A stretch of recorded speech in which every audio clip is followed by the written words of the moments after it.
podium ini sekaligus menjadi ruang reflektif bagi pers untuk mempersiapkan pers menghadapi tahun politik dan meneguhkan profesionalisme pers untuk penegakan kemerdekaan pers di Indonesia.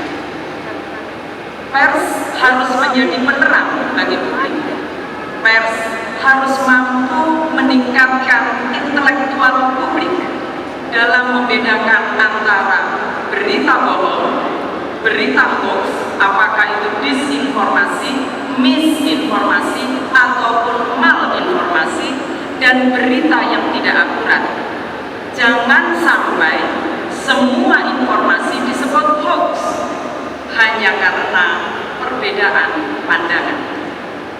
Reformasi tahun 1998 memberikan tonggak tanggung jawab kepada pers untuk mengawal demokrasi melalui Undang-Undang Nomor 40 tahun 1999 tentang pers. Kemerdekaan pers yang ditegaskan dalam undang-undang ini adalah buah tuntutan reformasi di tengah situasi kebangsaan yang menghendaki penegakan demokrasi secara utuh. Bapak Presiden saat menerima Dewan Pers pada hari Senin kemarin mengingatkan bahwa di tengah suasana kebebasan pers yang telah terbangun, hal yang penting sekarang ini adalah pers yang bertanggung jawab. Saya ingin bertanya kepada seluruh insan pers yang hadir, setuju nggak dengan permohonan Pak Presiden? Pers yang bertanggung jawab. Oleh karena itu, Dewan Pers memaknai bahwa pemberitaan yang bertanggung jawab adalah pemberitaan yang dikonfirmasi kebenarannya berdasarkan etika jurnalistik. Sebaliknya, kemerdekaan yang tidak bertanggung jawab berpotensi merugikan kepentingan publik, menghambat pemenuhan hak-hak publik, bahkan dapat mencederai rasa keadilan publik. Bapak Presiden dan hadirin yang saya muliakan, Indeks Kemerdekaan Pers tahun 2022 menunjukkan bahwa kemerdekaan pers di Indonesia masih dalam rentang nilai bebas, di mana pada tingkat nasional berada pada skor 77,8. Skor ini naik tipis 1,86 poin dibandingkan tahun 2022. Data ini mengkonfirmasi pesan dari Bapak Presiden tadi. Tentu sebagai bangsa, kita tidak akan berhenti membangun inovasi dan meningkatkan profesionalisme pers di Indonesia. Tentu merupakan niat tulus dan mulia agar indeks kemerdekaan pers di Indonesia dapat terus meningkat dan sebaiknya sampai tiba pada skala sangat bebas, di mana hal ini membutuhkan situasi yang kondusif dalam berbagai lingkungan. Perlu kami sampaikan Bapak Presiden dan seluruh hadirin, dari hasil survei yang dilakukan oleh AJI Indonesia, kami masih menemukan berbagai bentuk kekerasan yang dialami oleh insan pers dalam menjalankan tugasnya.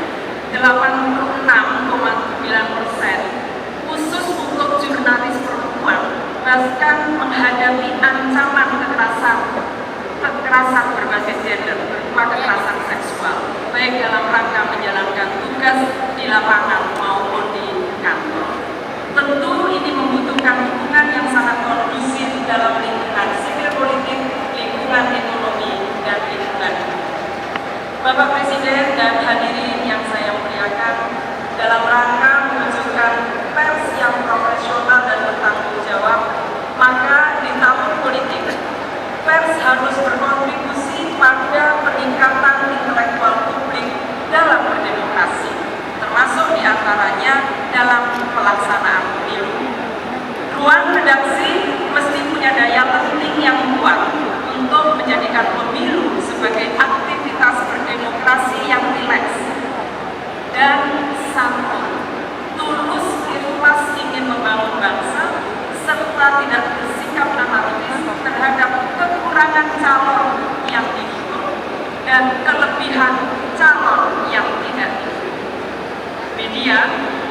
mengajarkan kepada masyarakat bahwa pemilu bukan hanya soal partisipasi masyarakat untuk menyalurkan suara di tempat pemungutan suara. Media hendaklah membuka informasi seluas-luasnya kepada masyarakat tentang calon yang berkomitmen penuh untuk merawat persatuan dan kesatuan bangsa. Calon yang mampu mengupayakan penghapusan segala bentuk diskriminasi, termasuk diskriminasi berbasis gender. Calon yang peduli terhadap kelompok rentan dan terpinggirkan, ya, kelompok disabilitas di wilayah terpencil dan lainnya. Tetapi bukan calon yang merupakan pelaku kekerasan berbasis gender. Peran pers sungguh sangat dinantikan untuk turut menjaga agar pemberitaan dan penyiaran terkait penyelenggaraan pemilu diselenggarakan tetap menjaga keutuhan bangsa dan negara. Pemberitaan dan penyiaran oleh pers hendaklah menyejukkan dan memberi solusi untuk menghalau potensi kegaduhan. Pers harus bekerja sungguh-sungguh untuk ikut mendewasakan bangsa ini dalam berdemokrasi. Meskipun Bapak Presiden serta hadirin yang kami hormati, kondisi media saat ini, terutama fakta sumbernya jumlah media, khususnya media siber dan ragam kepemilikan media, perlu dimaknai sebagai pluralisme media. Artinya, publik diberi banyak pilihan media yang disajikan, yang kita lihat saat ini. Dengan demikian, merupakan tugas redaksi agar masyarakat memiliki pilihan-pilihan dan mendorong agar semakin meningkatkan kualitas demokrasi di Indonesia pada diskursus ruang-ruang publik.